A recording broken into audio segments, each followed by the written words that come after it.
Assalamualaikum warahmatullahi wabarakatuh. Selamat pagi. Salam sejahtera untuk kita semua. Hari ini, pada pertemuan kali ini, Pak Wan akan membahas tentang dinamika gerak lurus dengan hukum Newton. Anak-anakku, awal semester 2 ini kita awal dengan bab ini. Jadi yang semester kemarin ada bab tentang ada gerak lurus tapi kinematika. Kalau sekarang gerak lurus tapi dinamika. Jadi bedanya kalau kinematika dia mempelajari gerak lurus tanpa mempelajari penyebabnya. Sedangkan dinamika pada gerak lurus ini mempelajari penyebab kenapa benda itu bergerak. Kenapa benda itu bisa berhenti dari geraknya. Nah, ini yang kita pelajari. Tentunya dengan hukum Newton. Mari kita pelajari bersama-sama.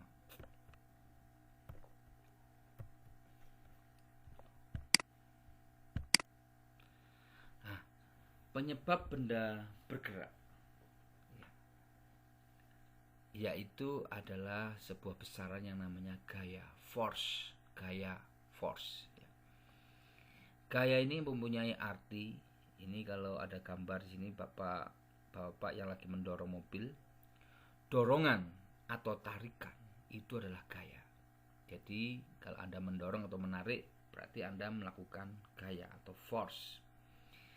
Yang kedua, gaya juga merupakan besaran vektor. Berarti nanti di dalam mempelajari ini kita harus belajar tentang vektor, ya, bagaimana resultannya, bagaimana penggambarannya dan macam-macam. Nah, ini nanti akan kita belajar. Kemudian untuk satuannya adalah Newton. Nah, Newton ini dari apa? Ya, dimensinya apa? Itu di bab sebelumnya.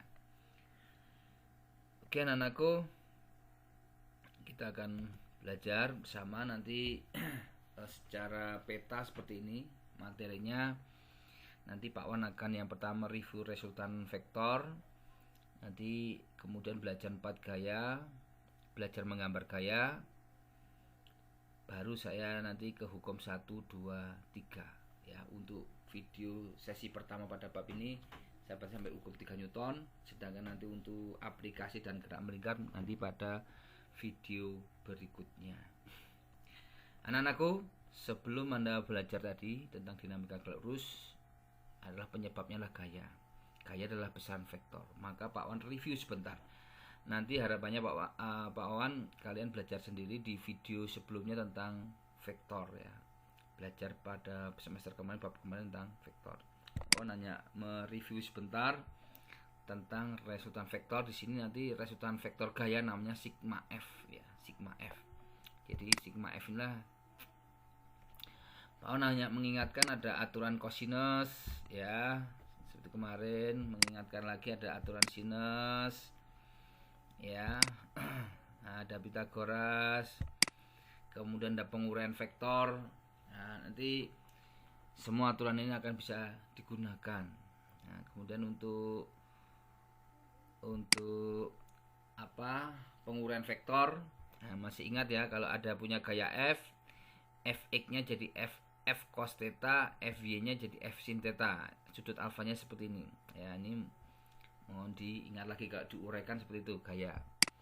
Kalau itu disumbukan seperti ini, sumbu X, sumbu Y, ini ada vektor seperti ini, maka diuraikan sumbu X-nya di sini adalah 4, sumbu Y-nya ini adalah 3. Nah, ini kalau diuraikan seperti itu. Ya. Ini kalau diuraikan kotak. Nah, kemudian kalau ada 2 vektor, bagaimana menjumlahkan 2 vektor ini? Nah, maka yang kita cari, kita uraikan dulu ke X sama Y-nya. Jadi sumbu X dan sumbu Y diuraikan. Yang pertama, vektor pertama kita uraikan. Nah, ini diuraikan sumbu X-nya yang pertama 5, sumbu Y-nya 2. Kemudian vektor yang kedua, kita uraikan sumbu X-nya ada 2 dan sumbu Y-nya ada 2 juga. Nah, kemudian apa yang kita lakukan? Nah, kita total ya. Sigma Fy-nya, sigma Y-nya 4 karena 2 tambah 2 searah di jumlah. Nah, berarti ini namanya sigma FY ya, sigma Y-nya. Kemudian X-nya 2 tambah 5 7. Nah, di sini. Ya. Ini sigma Y, sigma X. Kemudian setelah itu kita resultannya berapa? Nah, resultannya ini pakai kita kuras karena saling tegak lurus empatnya ini. Ini Pak Wan hanya mereview saja.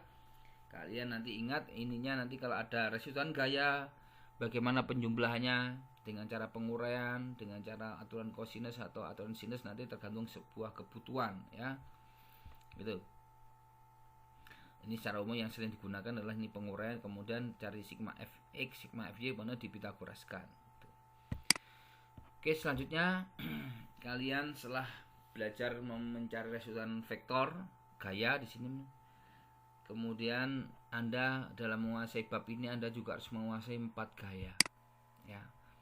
Yang dikuasai yang pertama adalah gaya berat, gaya normal, gaya gesekan, dan gaya tegangan tali. Ini yang Anda harus kuasai ya. Apakah gaya berat itu? Jadi kalau ini bumi ya, jadi berat itu karena gaya gravitasi bumi. Jadi yang pakai benda. Jadi arahnya kemana? Arahnya ke pusat bumi. Arahnya ke pusat bumi. Jadi kalau posisi bumi dimanapun posisi ini, arahnya berat itu adalah ke pusat bumi. Ya. Nah, rumus beratnya ini besarnya M kali G. Ya, ini kalau digambarkan gayanya mesti di pusat massa, gambarnya itu di pusat massa kemudian diarahkan ke bawah. Ya. Jadi arahnya selalu ke pusat bumi. Selalu pusat bumi vertikal, selalu ke pusat bumi. Selalu ke pusat bumi ya. Ini arahnya gaya berat. Ingat, arahnya gaya berat selalu ke pusat bumi. Kemudian gaya normal. Apa gaya normal? Jadi kapan ada gaya normal? Kalau dua benda permukaan itu saling bersentuhan, saling berkontak. Ya, saling berkontak. Arahnya kemana? Arahnya tegak lurus bidang sentuhnya. Jadi arahnya selalu tegak lurus dengan bidang sentuh. Nah, di sini. Nah, di sini arahnya selalu tegak lurus. Ini tandanya tegak lurus ya, selalu tegak lurus. Selalu tegak lurus, selalu tegak lurus dengan ada bidang sentuhnya, ya. Besarnya gaya normal tergantung kondisinya. Jadi kalau gaya normal besarnya itu tergantung kondisinya. Kalau bidang miring ini berbeda dengan bidang waktu datar ini. Jadi besar gaya normalnya tergantung dengan kondisinya. Kemudian gaya gesekan. Gaya gesekan itu terjadi ada 2 syarat. Yang pertama, 2 buah benda harus berkontak langsung, bersentuhan langsung 2 benda ini. Kalau nggak bersentuhan maka tidak ada gaya gesek. Kemudian yang kedua, permukaannya kasar. Kalau permukaannya licin juga tidak ada gaya gesek. Jadi ada 2 syarat, yaitu berkontak dan permukaan kasar. Sedangkan arah gaya gesekan searah dengan permukaan bidang sentuh dan berlawanan dengan arah kecenderungan arah gerak. Jadi kalau arah geraknya ke kanan, berarti gaya gesek ke kiri. Kalau arah cenderungannya ke kiri, berarti dia ke kanan. Jadi itu arah gesekan. Nah, contohnya ketika Anda mendorong sebuah benda dan benda tidak bergerak, maka gaya gesekan benda adalah gaya statis. Jika benda bergerak, gaya kinetis ya. Ini ada 2 gaya gesek. Kalau diam berarti statis, kalau bergerak berarti kinetis. Gitu. Kalau tadi arahnya tadi, contohnya kalau Anda mendorong meja ke depan, maka gaya geseknya ke belakang, selalu melawan, selalu berlawanan dengan arah gerak benda ya.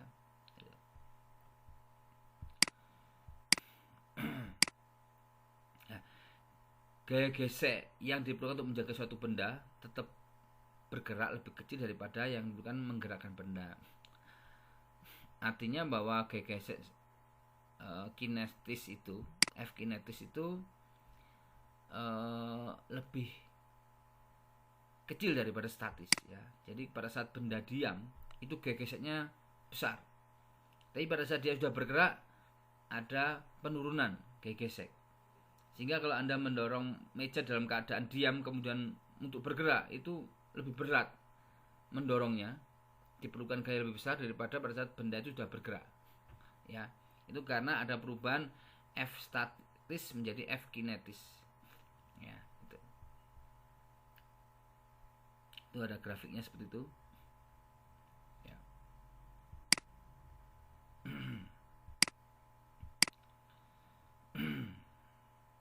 Jadi gaya statis itu timbul sesaat sebelum bergerak, ya, intinya gitu. Jadi besarnya F statis Fs ini mu Sn. Mu S ini adalah koefisien gesekan statis, ya. Nanti ada. Jadi koefisien ini dari kekasarannya. Jadi nilai kekasarannya berapa bidang itu. Jadi muncullah koefisien gesekan statis, ya. Dan ada Fs maksimum, ya. Fs maksimum nanti itu pada saat benda tepat akan bergerak nanti, ya. Dia akan saya jelaskan pada hukum yang lain nih, mu Sn.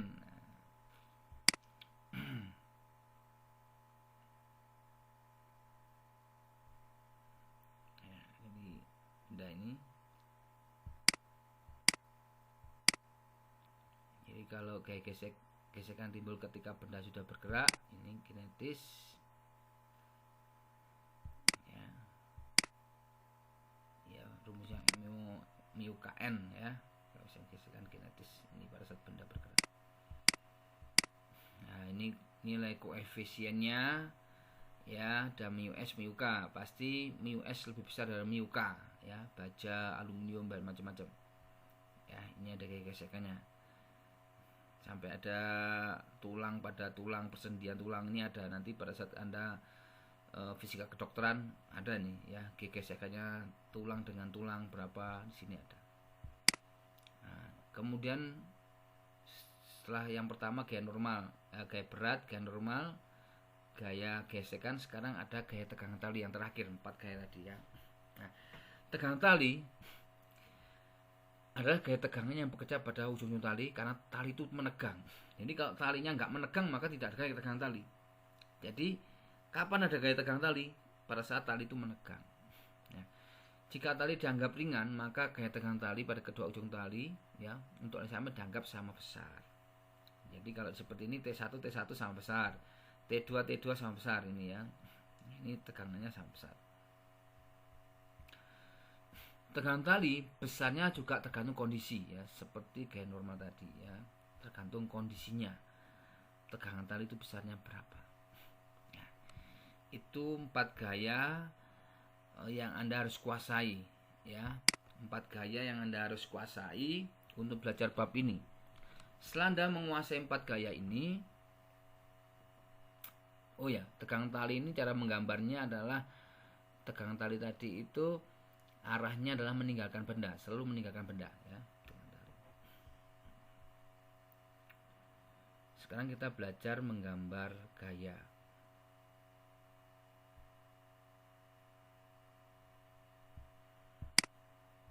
Sini gaya apa saja. Nah, ini gaya berat, ada gaya berat, ada gaya normal. Untuk tegangan tali sama gaya gesek. Nah, kalau kasar ada gaya geseknya. Kalau F-nya ke sana maka percepatannya ke sana, ya. Kayak arah geraknya ke sana, maka gaya geseknya melawan. Ini jika kasar. Gaya tegangan talinya nggak ada karena nggak ada talinya. Bidang miring. Gayanya bisa gaya berat selalu menuju pusat bumi, gaya normal tegak lurus bidang. Kemudian gaya gesek kalau ini turun, jika ada kasar, ya, maka ada gaya geseknya melawan ke arah gerak itu. Katrol. Nah, ini gaya berat, beban 1 2, tegangan tali. Nah, lihat tegangan tali misalnya T2. Pada balok arah tegangan tali itu meninggalkan balok itu. Pada katrol arah tegangan tali meninggalkan katrol itu. Ya, selalu dia gitu, sifatnya begitu. Sama dengan T1 ini. Kalau pada katrol dia meninggalkan katrol ke bawah. Kalau balok dia tegangan talinya ke atas, ya. Setelah menarik balok ke atas, ini seolah menarik ke bawah yang di katrol. Itu arah tegangan tali tadi. Nah, seperti ini. Ada gaya berat A dan B, tegangan tali, ya, selalu meninggalkan benda. Kemudian ada gaya gesek jika ada gaya kasar. Kalau ini jika kasar ya. Kalau licin berarti tidak ada gaya geseknya. Ada gaya normal. Ini belum gaya normal A ya. Mohon maaf, ini Pak Wan. Tadi harusnya ada gaya normal A. Harus ada gaya normal A. Kemudian ini ada gaya berat, ada ketegangan tali. Ya, ada tegangan tali di sini. Oke. Ini sama. Nanti. Nah, contoh lift ini. Lift ini orang di dalam lift ya. Mengukur di timbangan. Nah, ini punya gaya berat bawah, kemudian ada gaya normal di atas. Gaya normal ini adalah gaya kontak antara dia dengan timbangan itu. Ya. Normalnya. Wakili. Nah, gitu. Nah. Kemudian Anda sudah bisa nanti ya mencari resultan gaya sudah bisa, belajar 4 gaya sudah terkuasai, belajar menggambar gaya sudah bisa, baru kalian belajar tentang hukum 1 Newton. Hukum 1 Newton ya, jika resultan gaya sama dengan 0, ada 2 kemungkinan jika resultan gaya itu 0. Yang pertama, benda itu mula-mula diam, dia akan terus diam, ataukah benda yang mula-mula bergerak akan terus bergerak dengan kecepatan tetap atau GLB. Jadi ada 2 kemungkinan, diam tetap diam, ataukah benda bergerak GLB. Ya, itu jika sigma F benda itu 0. Tadi kalau Anda menghitung jumlah gaya 0, berarti benda itu diam atau GLB. Ya. Ini contoh kalau ini licin ya, kalau ini taruh maka dia akan tetap ini hukum 1 Newton gitu, hukum kelembaman. Hukum kelembaman itu hukum yang mempertahankan keadaan geraknya, keadaan semula. Jadi kalau benda pengen bergerak maka dia cenderung bergerak. Benda kalau posisi diam dia akan cenderung untuk tetap diam. Itu namanya kelembaman, inersia, mager ya. Ini kalau sudah diam untuk bergerak susah. Kalau sudah bergerak untuk berhenti susah. Itu namanya hukum kelembaman. Ya, sehingga kalau kalian naik mobil kemudian direm mendadak, yang mula-mula kalian bergerak kemudian direm pengen berhenti, maka badan kita pengennya bergerak terus, jadi kita jatuh ke depan. Itu tandanya bahwa kita itu kelembang ya, kelembaman. Ini contohnya kalau ini licin misalnya permukaannya ini nggak ada geseknya, ini jatuh maka ya dia akan posisi semula sama, posisi semula. Kalau ini licin semua ini bergerak terus ya, sangat jauh, karena kalau ini licin kecepatannya hampir sama kalau pada saat di sini. Ya, ini namanya kelembaman. Kemudian hukum 2 Newton. Ya, kalau hukum 2 Newton, jika sigma F-nya nggak 0. Bagaimana kalau sigma F-nya nggak 0? Nah, kalau sigma F-nya nggak 0, maka sigma F ini sama dengan M kali A, hukum 2 Newton, ya, massa kali percepatan. Nah, kapan sigma F sama dengan M kali A? Jika benda mula-mula diam, dia akan bergerak. Yang pertama. Atau benda yang mula-mula bergerak, dia akan bergerak tapi dengan percepatan tetap. Berarti kecepatannya berubah. Kecepatan berubah itu bisa bertambah, bisa berkurang. Ini hukum 2 Newton. Artinya ada timbul percepatan. Ya. Saya ulangi, hukum 2 Newton, sigma F sama dengan M kali A itu jika benda kalau mula-mula diam kemudian bergerak, ataukah dia mula-mula bergerak tetap bergerak tapi dipercepat atau diperlambat atau mempunyai percepatan. Itu hukum 2 Newton. Ini contoh.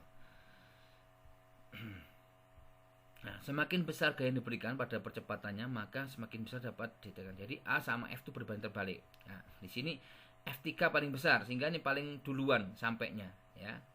Sampainya ini. Jadi F3 lebih besar, nomor 2 F2, nomor terakhir F1 sehingga F1-nya terakhir di sini. Nah, F3-nya besar karena A berbanding dengan F. Kalau F-nya besar, maka A-nya juga besar.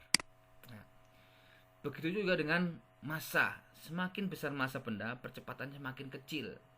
Artinya bahwa A ini berbanding terbalik dengan M. Jadi kalau M-nya besar, maka percepatannya rendah. Ya, pasti yang akan duluan kuning karena masanya kecil. Kalau dengan gaya yang sama, diberikan gaya yang sama, maka pasti akan duluan kuning karena masanya lebih kecil. Artinya bahwa massa berbanding terbalik dengan percepatan. Ya, hukum 2 Newton. Nah, seperti itu. Ini contoh mobil direm dengan gerak lurus. Kinematikanya seperti ini kemarin ya, V0/2 AS ini, bukan alfa AS ya. Nanti ketemu A-nya dimasukkan hukum Newton, maka sigma F-nya ketemu. Nah, itu ya. Jadi nanti tetap kinematika tetap dipakai ya. Rumus-rumus GLB tetap dipakai. Ya, nanti bisa digabungkan dengan hukum 2 Newton, hukum 1 Newton gitu. Tuh. Kemudian yang ketiga hukum 3 Newton, yaitu tentang aksi reaksi ya. Jika A mengerjakan gaya pada B, maka B akan mengerjakan gaya pada A yang besarnya sama tapi arahnya berlawanan. Jadi kalau kalian menekan tembok ya, maka tembok akan memberikan reaksi ya yang besarnya sama dengan aksi kalian dan arahnya berlawanan. Makin besar tembok kamu tekan, maka tembok juga akan memberikan tekanan juga besar yang besarnya sama dengan tekanan kalian, gaya kalian. Ya, arahnya berlawanan. Ya, itu aksi reaksi. Ya, sehingga disebutkan aksi min reaksi, artinya besarnya sama, arahnya berlawanan. Contoh keseharian. Aksinya Anda mendorong lantai ke belakang. Kalau Anda pakai sepatu gitu, ya gambar itu, Anda mendorong lantai ke belakang, lantai mendorong Anda ke depan sehingga Anda bisa berjalan ke depan. Ya. Gambar di samping kanannya ini adalah perenang ya, orang berenang. Orang berenang aksinya tangan mendorong air ke belakang, reaksinya air mendorong Anda ke depan. Ini hukum aksi reaksi. Contoh orang start lomba atletik berlari ya. Aksinya telapak kaki mendorong papan ke belakang. Papan start reaksinya mendorong ke depan. Sama di sini, kalau orang menembak ini dengan senapan, aksinya peluru mendorong senapan ke belakang. Jadi kalau Anda menembak pasti badan kita mendorong ke belakang. Reaksinya senapan mendorong peluru ke depan. Ini contoh dari aksi. Ya, ini roket, contohnya aplikasi ya. Roket nanti silakan dipelajari sendiri. Ini gasnya menyembur ke bawah ya sebagai aksi, reaksinya gas panas mendorong roket vertikal ke atas. Ini jadi roket ini juga aksi reaksi dari hukum 3 Newton. Ya. Ini jadi semua kalau aksi reaksi nanti akan bersentuhan ya, berkontak. Nah, itu anak-anakku tentang materi yang pertama tentang dinamika gerak lurus. Insya Allah nanti akan saya lanjutkan dengan video yang kedua, yaitu contoh soal ya dengan dinamika gerak melingkar dan latihan soal ya. Nanti itu yang akan di video yang kedua. Terima kasih untuk video yang pertama. Jangan lupa subscribe, like ya. Itu terima kasih. Assalamualaikum warahmatullahi wabarakatuh.